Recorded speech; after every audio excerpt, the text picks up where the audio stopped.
Good afternoon, everyone, and welcome, and thank you for coming to this session. Some of you already here in the previous session, and we had a very heated debate on North Korean nuclear issue. But in this session, we'll be dealing with less sensitive issue of nuclear security and nuclear safety. I think most of you know that the fourth and the final nuclear security summit ended last April in Washington, D.C. And after that, there is a concern that whether we can maintain the momentum on the international cooperation on nuclear safety and nuclear security. And in the nuclear summit process, Asia and Pacific play this part. So in relation with this, I will be dealing with, you see, our theme is nuclear security and safety in Asia and Pacific, all the issues and new thinking. Under that theme, we'll be dealing with this issue with four distinguished panelists. I will introduce our remarkable panelists. From my left, Mr. Abe Nobuyasu. He is now a Commissioner of Japan Atomic Energy Commission since 2014. And he served as former UN Undersecretary General for Disarmament Affairs and Director General for Arms and Control Science Affairs of Japanese Foreign Ministry. And he also was an ambassador of Japan to IAEA and several countries. And then Mr. John Carlson. He is now counselor to the Nuclear Threat Initiative in Washington. And he was previously Director General of the Australian Safeguards and the Non-Proliferation Office from 1989 to 2010. And he was also Australia's Sherpa to the first Nuclear Security Summit in Washington in 2010. And then Professor Pervez Hudboy, he is now the Jora and Ahmed Distinguished Professor of Physics and Mathematics at Foreman Christian College in Pakistan. He was a graduate of MIT, and he was a professor of physics for a long time. And in 2011, he was included in the list of 100 most influential global thinkers by Foreign Policy magazine. And since 2013, he is a member of the UN Secretary General's Advisory Board on Disarmament Affairs. And then last but not the least, Professor Shending Lee. He is a professor and associate dean at the Fudan University's Institute of International Studies. And he was an advisor to then former Secretary General Kofi Annan for his strategic planning. And he is on the Global Council of Asia Society. He has co-edited 17 books and published over 2,000 papers and articles worldwide. I think after hearing about their career, you can imagine we have a remarkable panelist today. On the proceedings of our session, I will give two general questions to four panelists.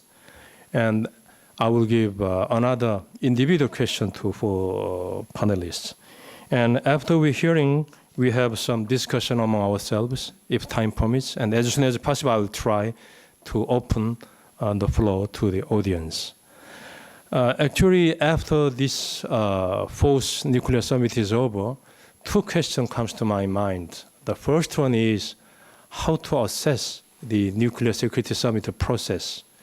And the second question is related with our theme, how to strengthen the cooperation, international cooperation on nuclear security and safety, particularly how to strengthen our international cooperation on nuclear security to the level of nuclear safety. So I will start with Mr. Abe-san. How do you see the nuclear security summit process and what Japan did in that process? Well, thank you.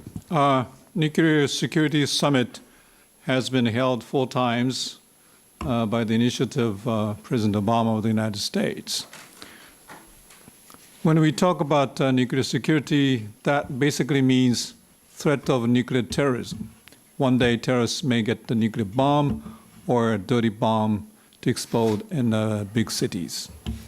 That risk, that fear has been pointed out by, for example, Professor Graham Allison at Harvard University. The threat perception became particularly strong after 9/11 terrorist attacks because people came to wonder the next time around they may bring nuclear bombs instead of destroying the World Trade Center. So since then, Professor Allison has been saying it's not a matter of if it happens, but it's a matter of time when it happens. And he has been saying it will happen perhaps in the next 5 years. He has been saying so for more than 10 years. So you may wonder why it hasn't happened. In the sense the terrorist attack, nuclear terrorist attacks, did not take place so far, may mean that the Security Summit's efforts have succeeded. In that sense, I can give grade A. But still, around the world, the concern about the nuclear terrorism remains very strong, and experts know that the achievements of nuclear security summits is only halfway. So in that sense, I may give grade B. So there are a lot of things left undone. For example, the summit process tried to reduce the amount of fissile material around the world that terrorists may be able to get hold of. That efforts perhaps went about half. They also tried to inspect all the cargo containers going around because cargo containers with tons of weight can easily hide nuclear bomb in it. I heard the United States, for example, succeeded through Container Security Initiative and other efforts to inspect about half of the containers. The remaining half are not inspected. So the efforts are still required. The significance of Security Summit, I think, is bringing the question of nuclear security to the top-level attention of the world leaders, presidents, prime ministers. And that is important. I've been in bureaucracy for many years. When you try to do something, it's basically all tedious efforts. Strengthen the customs inspection, strengthen the border checks, inspect the containers. Those kind of works usually are for, I'm sorry to say, low-ranking bureaucrats. But to strengthen the measures, you need to have more top-level attention, more budgets, more personnel assigned to it. If the leaders of the world go back home, this is a serious question, we have to work harder, we have to give more attention, the offices get more budgets and the personnel. So that's very important. But it's over now. We're not sure that will continue, perhaps it will not be continued. The IAEA will pick up the task, but the level of attention will be lowered. So the real challenge is coming now. What Japan did, Japan agreed to return some of the high-enriched uranium from research reactors to the United States, some of the high-purity plutonium to the United States. They have done so last March. They have also committed to remove high-enriched uranium from University of Osaka, so they're doing so. They have also strengthened the safety measures at the nuclear reactors in Japan. But still, as I see it, it's halfway. We need to do still more. That's the situation in Japan. Thank you, Abe-san. And Mr. Carlson, in addition to his comment on attracting high levels attention on this nuclear summit, nuclear issues, I think you have a lot of things to add on, particularly if there is any shortcomings, we have to do more. Please add your thoughts there. Yes, thank you. I think I'll start by pointing out deficiencies in the international nuclear security regime. For those of you who don't follow this subject closely, I think you'll be surprised to know that there are no mandatory international standards for nuclear security. There's certainly no international inspections, unlike safeguards inspections that people are familiar with. And the International Atomic Energy Agency, which is tasked with strengthening nuclear security, only has a partial budget for this. Some 80% of the IAEA's budget in this area depends on voluntary contributions rather than coming off the regular budget. So we're in a situation where governments have not taken this subject as seriously as they should. What the summit process has done, as Mr. Abe has said, is focus very high-level attention and given some priority to addressing the deficiencies that I've mentioned. The summits, though, President Obama, when he initiated the summit, he came to a tactical decision, which was not to require mandatory obligations as a result of the summit process. His view was if there was a requirement for countries to commit to do things in a binding way, they simply wouldn't come. So his judgment was it's better to get all the parties we want to come to the summit and commit to voluntary steps rather than maybe only getting the true believers to come to a summit and the majority of countries staying away. So what we've ended up with are what were called in the summit gift baskets, rather curious language for the diplomacy of summits. Groups of countries made voluntary commitments in things like strengthening their national laws, reducing their holdings of weapons-usable materials, agreeing to peer reviews of the way they implement security, the establishment of centres of excellence for training their personnel and training regional personnel. Another very important achievement, which again was a voluntary thing, was that sufficient countries agreed to ratify the amended Convention on Physical Protection of Nuclear Material. The amendment strengthens the convention substantially and does impose domestic obligations. In the run-up to the summit, enough countries were persuaded to to ratify that amendment, that the amendment has actually entered into legal force. And that's a major achievement. But now the agenda has been passed from the summits down to the IAEA and some other international organisations. And we all worry about whether the momentum of having something addressed at heads of government level will now be lost. So I think we face a major challenge in keeping the process going. And I think later in the session we might talk a bit more specifically about some ideas in that regard. Thank you. Can you introduce specific voluntary commitment by countries now? Well, I think the very important one was countries that agreed to give up weapons-usable materials, and Mr. Abe mentioned Japan in particular. But there were before the summit process, there were some 40 countries that held weapons-usable materials, namely highly enriched uranium or separated plutonium. And the worry was that these were attractive materials for terrorists, and we weren't too sure how well they were being protected against that in various countries because of the absence of international standards and inspections and so on. There's a question mark about how well protected were all these materials.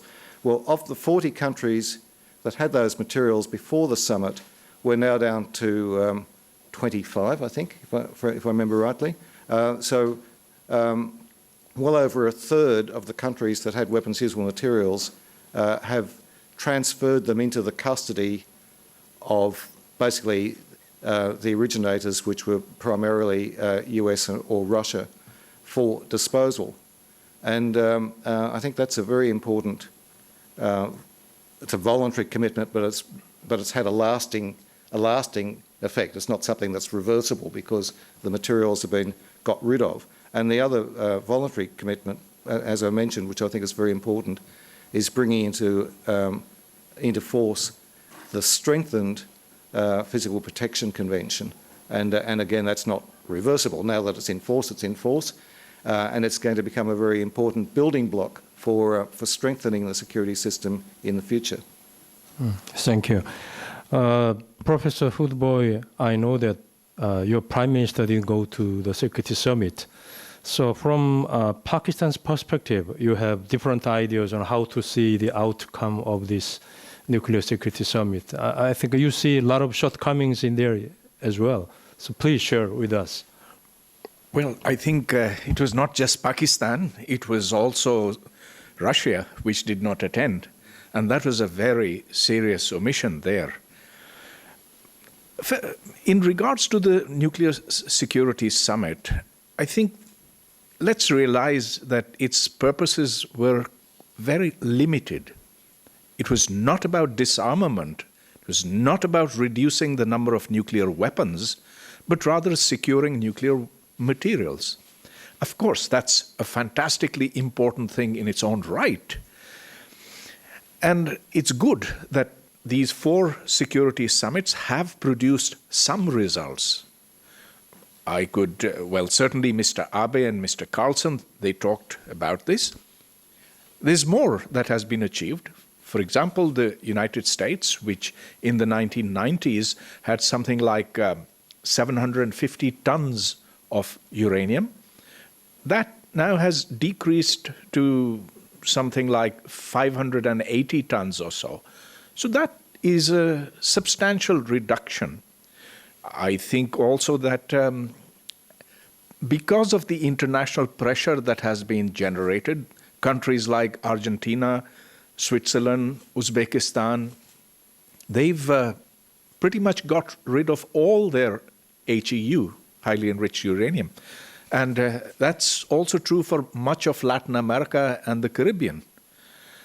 I also think that there was another important outcome of these summits, which is that now there is an action plan, or rather 5 action plans involving the International Atomic Energy Agency, Interpol, and I think it is also the UN, 2 other NGOs involved in this. And that's good because it focuses attention upon something which is of outstanding importance. Let me say that the HEU problem is a very big one, because to make bombs out of highly enriched uranium is very simple. All you need is one piece of uranium colliding into another. It just has to be, well, it is so simple, in fact, that the Americans didn't even need to test it when they dropped the little boy. The physics is essentially trivial now, 70 years later.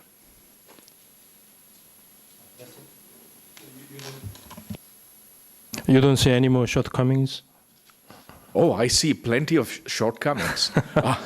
I see, first of all, that it's very hard to bring countries which have clandestine programs or which have nuclear weapon programs that are shielded from view. So we don't even know what is going on in those countries, how nuclear materials are where nuclear materials are produced, how they're transported, how they are secured. And the opaqueness makes this a fundamental problem. Therefore, any such a security summit is essentially dealing with matters that are not open to public view or told even to any authority outside of that country. Thank you. And Professor Shen, how do you see this NSS process from the Chinese perspective, and what China did for? I mean, China made what kind of contribution to the NSS process? Well, my voice is not very good, so please excuse. Nuclear security summits try to raise the awareness of the world leaders and international community about the importance and approach to strengthen security of fissile material, nuclear facilities, and radioactive materials. So it's hard to resist not to participate. And my leader attended all 4 editions. And we may regret why we do not host a summit. One important aspect from such summits were to discourage the use of highly enriched uranium, HEU, in civilian nuclear operation. And as they do appear in some research reactor, and sometimes even in naval reactor. So that's in military use.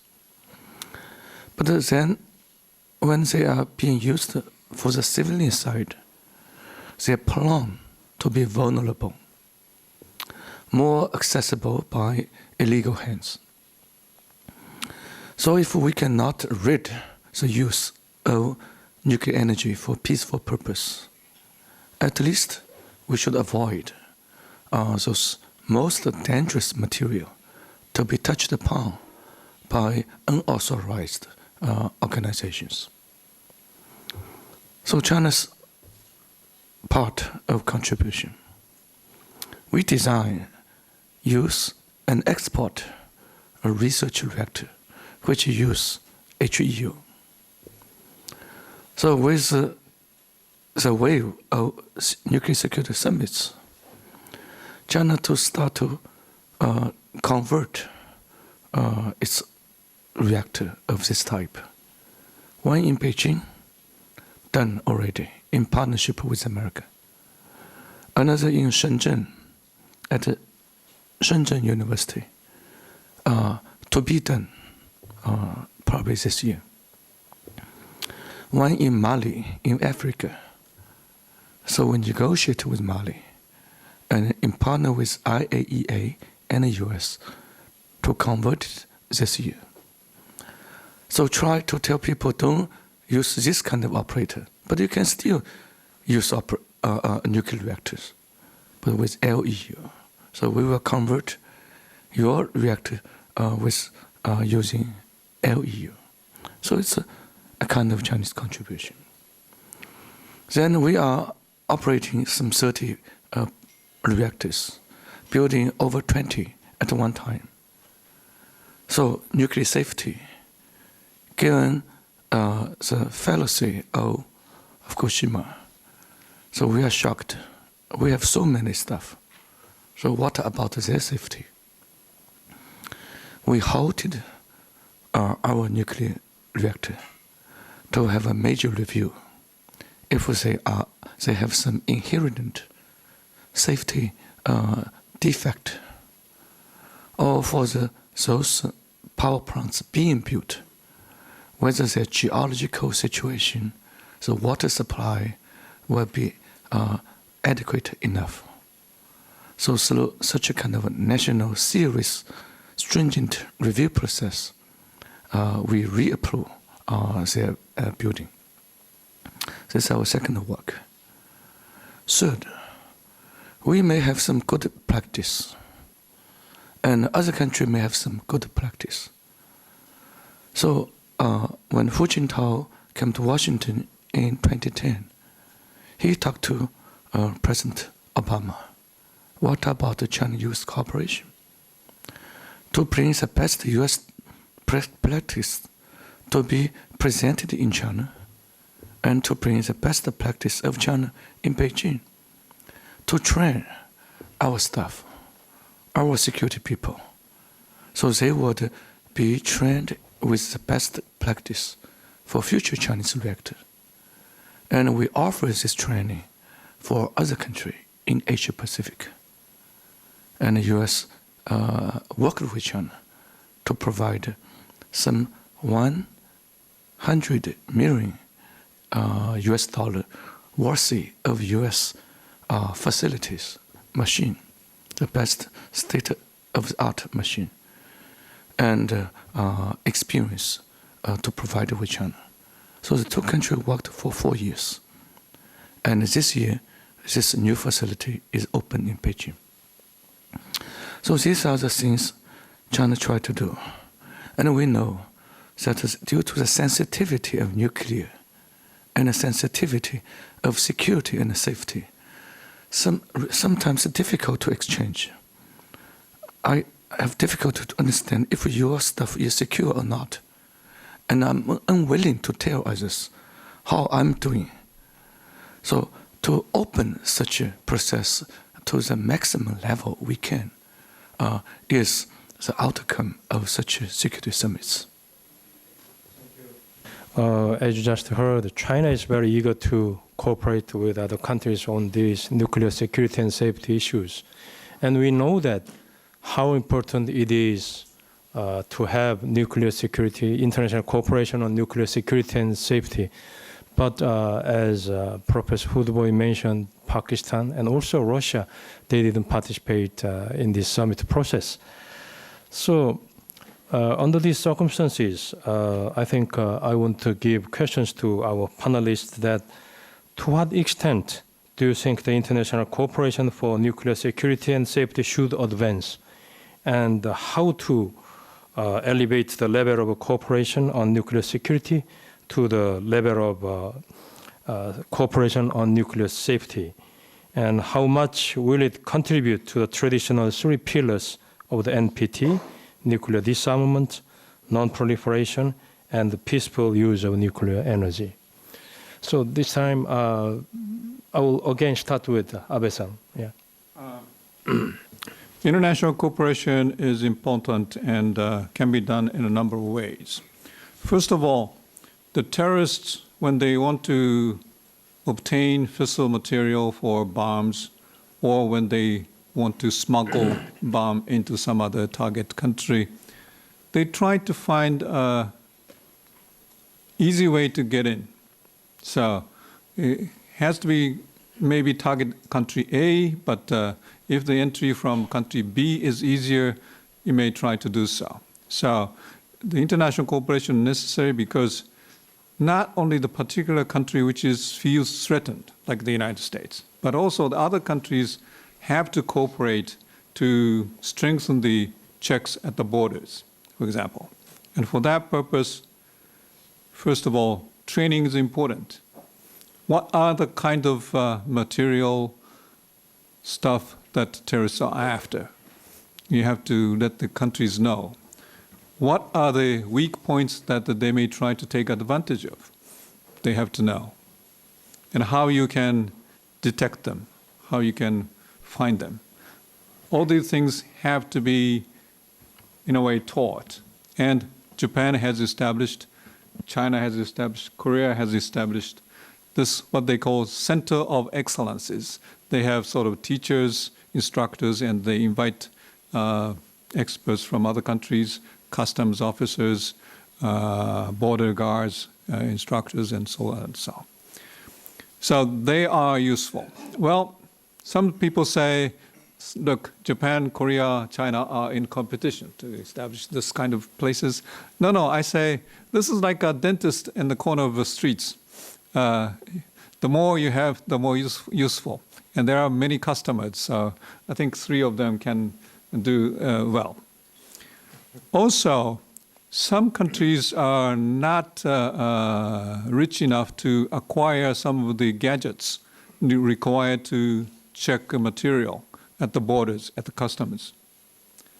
Fissile material, bombs, all use radioactive material. Therefore, with the devices that can detect the radiation, you can find them. But some of them are very expensive. So Japan and other countries have helped some countries to acquire those equipments. They sometimes donated, and that is another way of cooperation. Last of all, peer review, some have already mentioned, is important. These days, binding treaties, legal obligations can also oblige countries to do some all necessary things. But in the meantime, by telling you you are lacking in this field, or we are doing this way and it's better, telling them can also help countries to do better. And that process of peer review is very important. How you do it, there are many things that can be useful not only for nuclear security, but also nuclear safety and also non-proliferation. By strengthening the checks at the customs and borders, you can prevent proliferation as well. So they are useful in many ways. And in that sense, my advice is the easiest way to get into this question. Someone said, nuclear security, terrorism question is difficult because the political factors come in. In that sense, safety is easier entry point.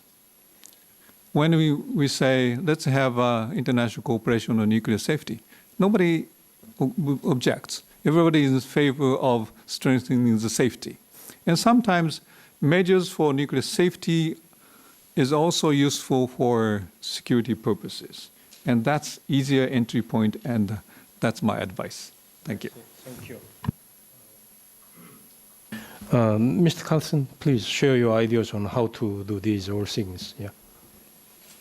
I'd start at a higher level, I think. As I mentioned earlier, the ideal way of controlling nuclear materials and nuclear technology is through mandatory international standards and mandatory international inspections to demonstrate that the standards are being applied.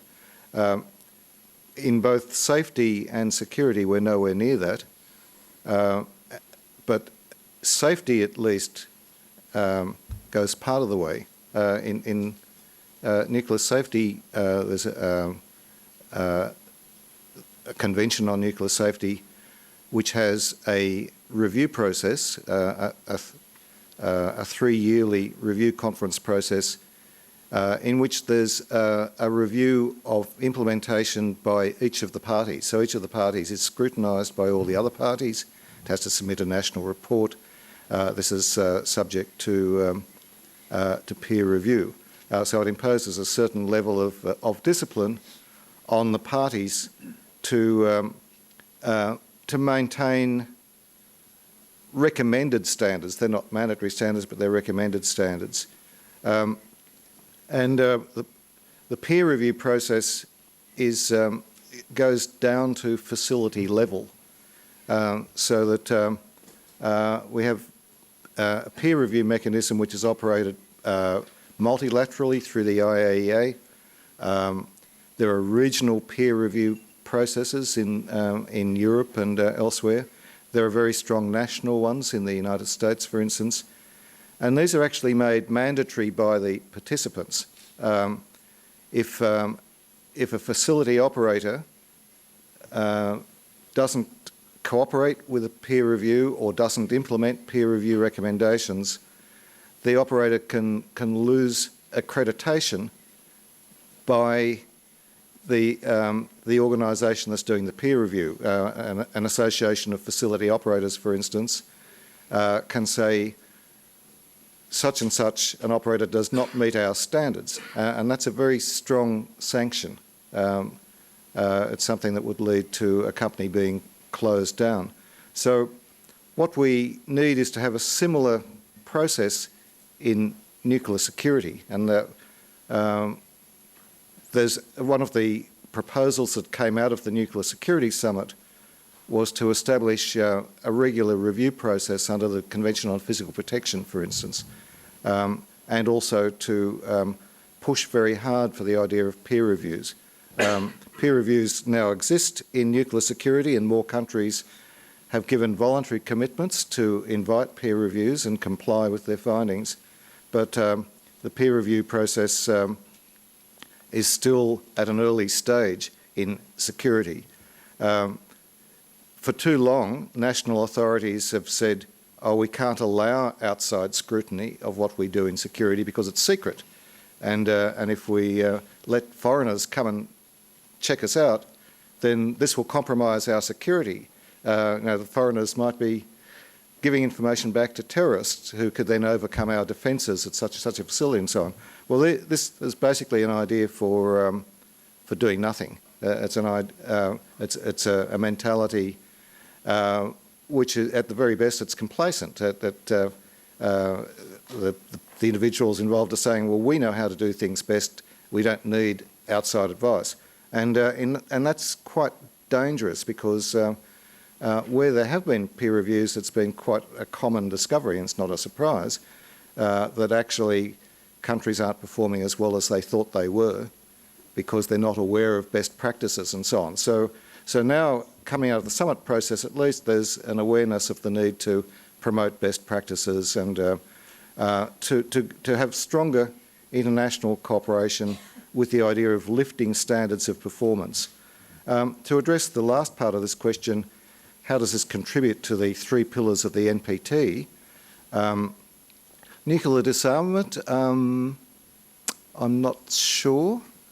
Non-proliferation, nuclear security is certainly very important to that in two ways. One is that although non-proliferation traditionally looks at possibility of countries acquiring nuclear weapons, clearly the impact of terrorists acquiring nuclear weapons can be just as serious, and therefore we shouldn't say, oh, we're not interested in terrorist bombs, only national bombs. But the other aspect of nuclear security is that we can't exclude the possibility that terrorists might, or criminals might steal nuclear material not to make a bomb themselves, but to sell on the black market to a country that wants to build a bomb. So nuclear security, I think, is quite closely related to non-proliferation. And on peaceful use of nuclear energy, nuclear security is essential simply in terms of public confidence, that if there's a major terrorist incident, the theft of material that's used to produce a bomb, or sabotage of a facility by terrorists, and one of the things that people were really worried about after Fukushima was, could terrorists replicate the accident conditions and achieve the same result of widespread contamination of a region? And the good news on that is it would be very, very difficult for deliberate human intervention. But I think the key point is we must think through that possibility and put measures in to protect against it. And if there are serious incidents, there will be clearly a loss of public confidence in nuclear energy at a time when the world is desperate for low carbon sources of energy. So to have nuclear energy abandoned by governments through the loss of public confidence is clearly not in anyone's interest. Thank you. And but you just mentioned nuclear terrorism. We know that in spite of this NSS process achievement, still the threat of nuclear terrorism remains there. And in recent months, it was revealed that the suspect of Brussels terror, they conspired a kind of nuclear terrorism. And what kind of international efforts will be necessary to prevent that kind of nuclear terrorism? The key question still is, are governments taking this threat seriously? And there's a lot of debate. You see in the press people who are saying, oh, the threat of nuclear terrorism is exaggerated. It would be very difficult for non-state actors, as the jargon goes, to make a successful nuclear explosive device. This is quite dangerous thinking. The main barrier to making a bomb is accessibility of material. And once a terrorist group has fissile material, then I think it would be very, very complacent to say, oh, well, they couldn't possibly make something that would go off. People who have this view tend to think in terms of multi-kiloton weapons such as the major nuclear weapon states have. But for a terrorist, something with a yield equivalent to, say, 100 tonnes of TNT is going to have a devastating effect on the local population, just in terms of psychological impact as well as actual damage. So I think we have to assume that if material is seized, then there's every possibility that it will be used in an effective way. So I think the first question is, are national authorities actually taking the threat seriously enough, and do they have strong enough measures in place at all facilities in each country? And we've seen from the recent terrorist attacks in Europe and the attacks that regularly take place in the Middle East, we're not talking about one or two guys with rifles or whatever. We're talking now about mass groups of attackers with military weapons, prepared to kill themselves, truck bombs, prepared to kidnap facility personnel and use threats against their families to gain access into facilities. This was a scenario in Belgium.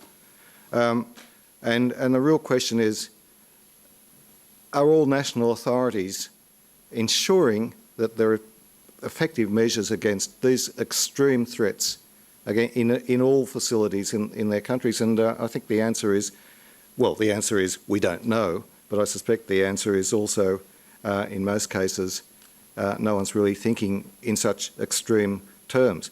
In some countries, it's only very recently that guards at nuclear facilities are even being armed. I just find that extraordinary, that people carry mobile phones in their holsters rather than weapons. And fortunately, that's changing, but is it changing fast enough? So what we really need is much stronger international cooperation in sharing best practices, in sharing threat assessment methodologies, in sharing intelligence information, and in reviewing actual performance on the ground at facilities. How well are people guarding facilities? And also, what's very important is to continue the process of eliminating the materials that can actually be used to make nuclear explosives. Okay, thank you. And you waited long, but Mr. Professor Hoodboy, how about your opinion on how to strengthen international cooperation, and how much will it contribute to the traditional three pillars of NPT?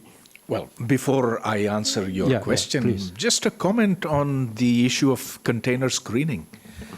It is, first of all, a fact that, as Mr. Abe said, only 50% of containers are today screened. But even of those which are screened, if I was a dedicated terrorist, I would be easily able to find a way of hiding highly enriched uranium, which does not have a very big signature in terms of radiation. So let's say that I put it in some heavy machinery, which is lots of metal, steel, and I could even put lead over there, and it would go through those facilities without much of a problem. So the real issue is to get to the source of where these materials are produced. And now I come to your question of international cooperation and give you an example of where it actually might have worked and where it was significant. So let's go back to 2003. This was the time that Mr. A.Q. Khan was found doing nuclear trade with North Korea, with Libya, and with Iran. The Americans got very excited, well, angry, I should say, and they proposed to President Musharraf that they would give $100 million secretly, and this was reported in the New York Times, for strengthening the nuclear security at Pakistan's nuclear facilities. Now, I have no personal knowledge of whether this actually works satisfactorily or not, but that money was put into making those places safer. So, installation of electronic locks, the increase in height of the perimeters, barbed wire, electronic monitoring, and the initiation of a personnel reliability program. Now, I'm presuming that's where most of the money went, but you see, that was an example of international cooperation. Of course, it was very specific, it was very directed, and it was possible only because of the political circumstances that existed at that time. George W. Bush was friends with Pervez Musharraf, and there was a level of trust. So that cooperation was therefore, I think, fruitful. Now the Pakistani authorities say that their nuclear facilities are very well protected, that there's no possibility of nuclear materials going out. If this sort of thing could be done at a different level with other countries, I think then something positive will be gained. Having said that, I think that simply agreeing to protocols is not enough because of the fundamental opacity of nuclear weapon programs. They don't want you to see what goes on inside. And there's a good logic for that as well, because if you can see what's going on inside, then the terrorists can also see what's going on inside, and you don't want them to have knowledge of that. So it's a double-edged sword, opacity, transparency. But really, I think that's the way for international cooperation to effectively go. Mr. Shen, can you tell us on how to make a progress, not as a whole in the world, but China is as a leading country of Asia Pacific. So in the regional, how to make a progress in the regional nuclear security and safety cooperation in Northeast Asia region? We all need an economy which is driven by energy. And for the foreseeable future, nuclear energy is still indispensable. So some people proposed to have nuclear-free world, or absolutely nuclear-free. That will be removed. So for safety, you always have design defect, human error, and the combination of the two can lead to catastrophe. So General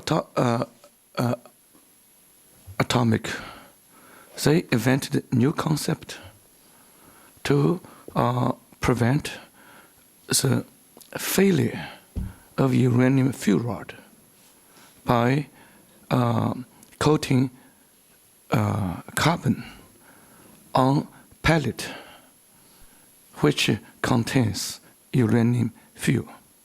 So these are very small ball. Then in the uranium fuel rod, you have lots of such small ball. They come to my office to sell the idea 20 years ago. They have not sold any reactor, but China has incorporated this concept into its design, Hualong 1, the fourth generation high temperature reactor. So UK is going to buy it. With this fuel technology, even we have some human error. So the heat would accumulate, the cooling stuff, coolant, does not work properly. So temperature would go high. But the carbon would protect the fuel to few thousand degrees centigrade without leaking. This way, the radioactive material, not radioactivity, would be physically contained within a certain physical device. So this may be called intrinsically safe nuclear reactor. If everybody would believe in what I say, I think they are going to buy. And we should provide technology for free for everyone to use. So this is the way how, I would not say Northeast Asia, entire world should share the best technology, which is intrinsically safe. But theoretically, it can still be a failure sometime. When people do not take care of the reactor for a day, it will still be broken. So how to share? How to work together to design the fifth, the sixth generation? So if this can be worked out, I think we are going to have safe civilian use.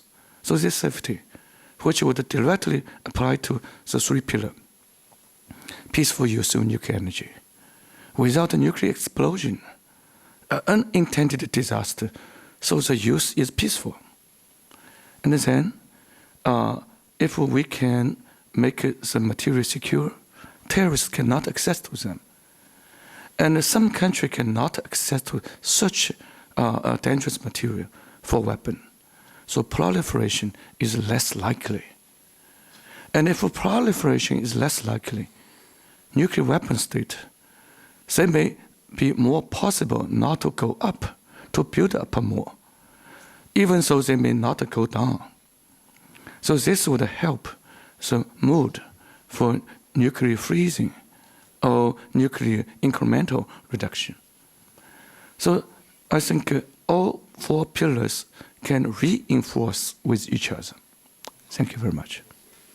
In relation with regional cooperation, I want to make a question to Abe-san. And you know that at the moment there is a regional cooperation for nuclear safety, TRM. And do you think similar consultation for nuclear security is also possible in this area? It may not have to be exactly the same forum, but sort of consultative mechanism for nuclear security would be desirable. So can you elaborate more on that? Well, for example, those centers of excellence that I mentioned, that Korea, Japan, China have, they can coordinate so that they can avoid some duplication. Apparently, Japanese center focuses more or less on low-intensity threats.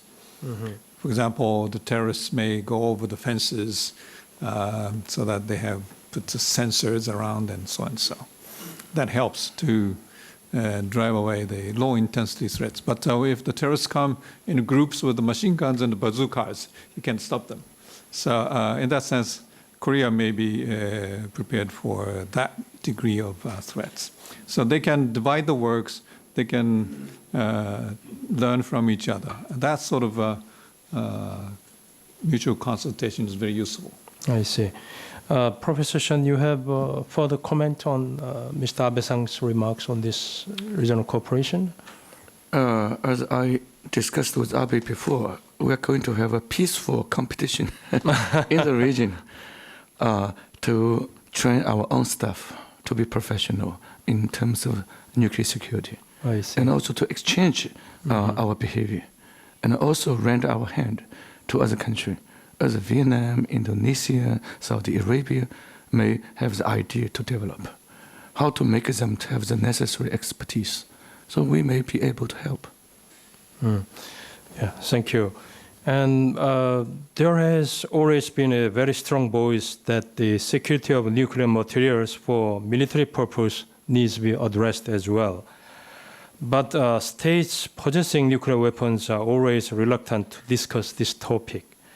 So I want to make a question to Professor Hoodboy that do you think the international discussion for military nuclear materials is necessary? And what would be practical measures to enhance security of military nuclear materials worldwide? It depends upon the country. Because if a country does not want to reveal its nuclear program, there is nothing that you can do to make it tell you what you need to know. And so it's a very hard question. Let's say that you ask North Korea, where are your nuclear materials? They're not going to tell you. And so that is pretty much of a dead end, really. I am a little wary of the nuclear threat index, which rates countries according to their behavior, according to, and it actually gives you a ranking from 1 down to 100 or something like that. This is on the basis of what countries state. There is no way of checking. There is no way of knowing whether countries actually adhere to what they say. And so to make decisions on that basis strikes me as being somewhat dangerous, really.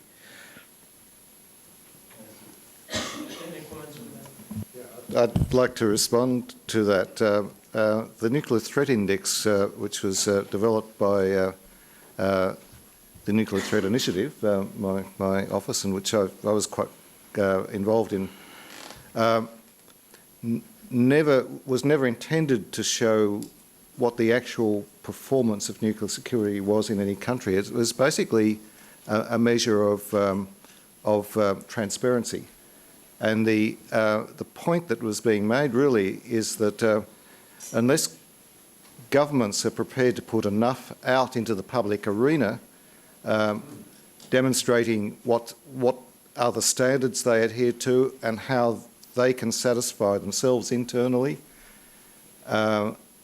that the standards are being met, then the outside community, other countries, can have no confidence in how well security is being applied within that country. So, so the point that was really being put across through the index is not so much that a country with a terribly low score was obviously performing its security badly, but rather the country with a very low score is not putting enough information out for anyone to make a judgment on how well they're doing, and that there needs to be far greater transparency in how states establish their security regime and how they make judgments about their own performance and so on. Professor Hoodboy, you have further comments?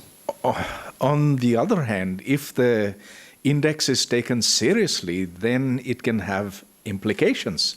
Now, for example, when Pakistan was rated very low on the index, but India was rated one level lower, there was jubilation in Pakistan. They said, look, we're doing so much better than India is. And so that sort of thing then feeds into the idea that, okay, things are good.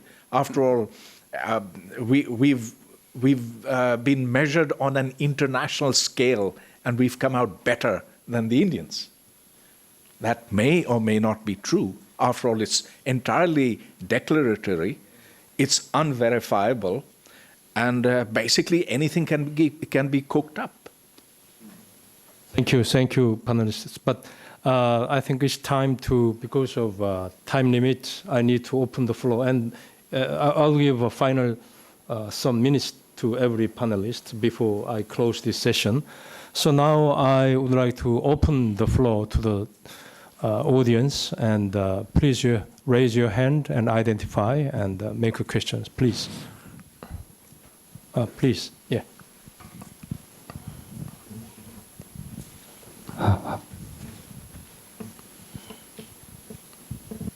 My name is Reinhard Söllner. I'm from Germany.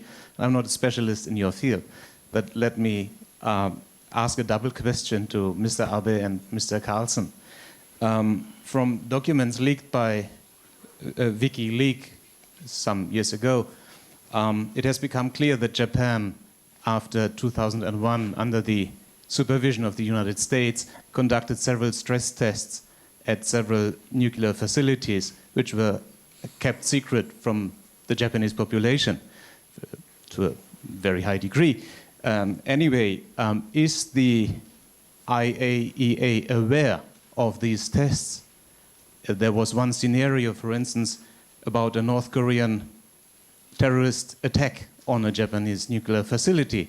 Now, who actually sets up the agenda for these scenarios, and who will get the results of these tests? I suppose these tests will be conducted in other countries as well. What's the American role in setting up these tests? And then my other question to Mr. Carlson, as you can imagine, coming from Germany, I'm not really convinced of your statement that the abandonment of nuclear energy will be in nobody's interest, because nothing I've heard from all of the panelists so far has convinced me today that the issue of nuclear safety can be solved without giving up, or without at least substantially altering the technology behind the civilian use of nuclear energy. Honestly, I don't know if there was such kind of stress test conducted by the United States or Japan in Japan around that time. But as far as I know, there have been constant consultation on nuclear matters between Japan and the United States. One of the advices that the U.S. has given, for example, was to strengthen the guards around the nuclear facilities, the nuclear power plants, for example, with armed guards. They saw the guards around them, that they were unarmed. That's one point. The other point was to conduct a security background check of the people working at the nuclear facilities. Japan has taken steps on both advices. They have now armed guards, at least with shotguns. On security background checks, they are, as I said, only have gone halfway. They have given advice to conduct voluntary submission of background information.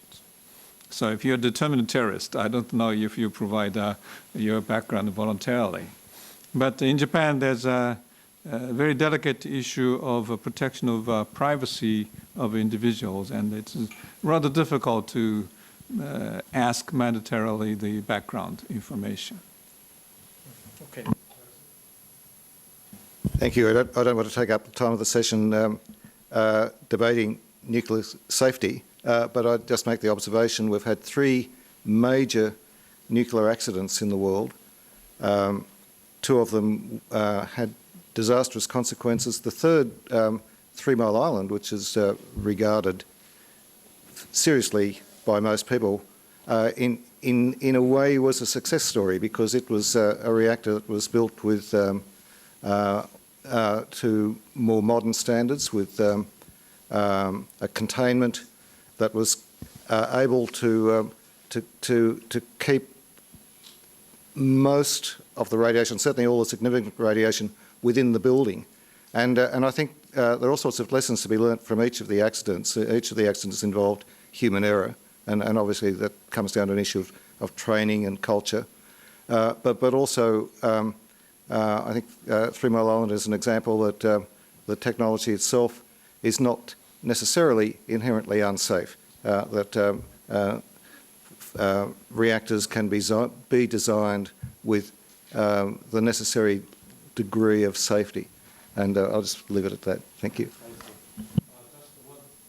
Question? Is there any question from the floor? Then I will give 1 minute each to panelists for their final thoughts. Only that is not covered, it's okay. So just your final thoughts on this nuclear security and safety in Asian Pacific, please. On nuclear security, I think now countries have to go from physical aspects of the nuclear security measures. That means basically to go after fissile material or bombs.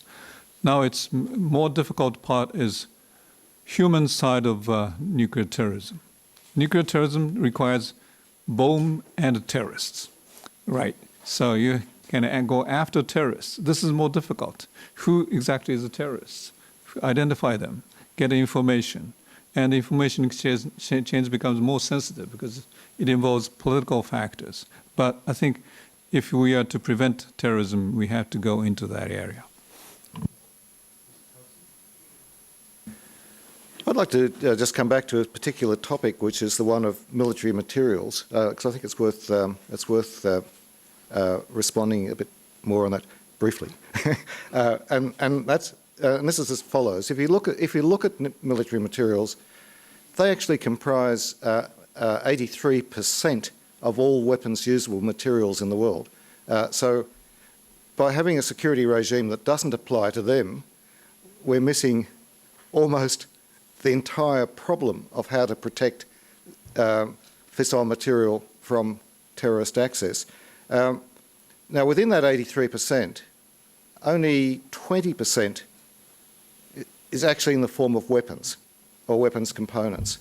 The overwhelming bulk of material that are in military programs are not sensitive materials, and they're not necessarily in military custody either. In fact, most of them are not in military custody. So if you're taking the assumption, oh, well, they're well protected because the army is looking after them, A, that's a questionable assumption anyway as to whether how good is the army protection, but B, most of these materials are, in fact, in military protection. So I think there's a very strong argument that the same disciplines that we want to see on the civilian side of setting up appropriate systems for assessing security performance can, and an independent regulator, for instance, functionally independent from the possessor of the materials, these kind of principles can apply at the military level without giving away any secret information.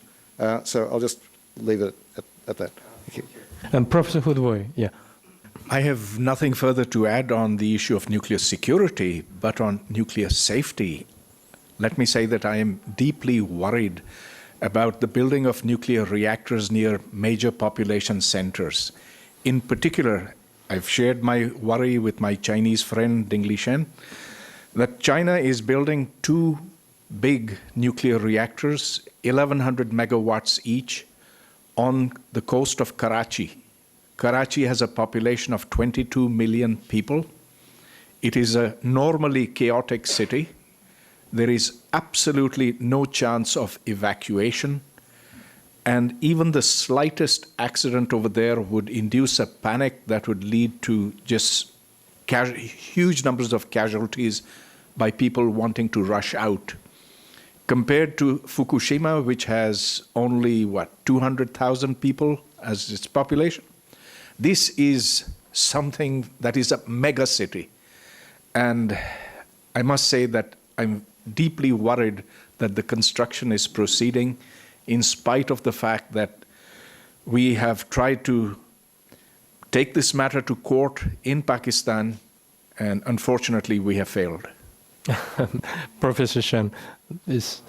Given all we have discussed, I think it's crucial to collaborate on intrinsically safe reactor design. So Karachi, Shanghai would be free of such kind of a hassle. And we should work together technically and in intelligence area to defeat cross-border nuclear terrorism. Yeah. Thank you, everyone. With this, I adjourn this session, and please give a big hand to our marvelous panelists. Thank you.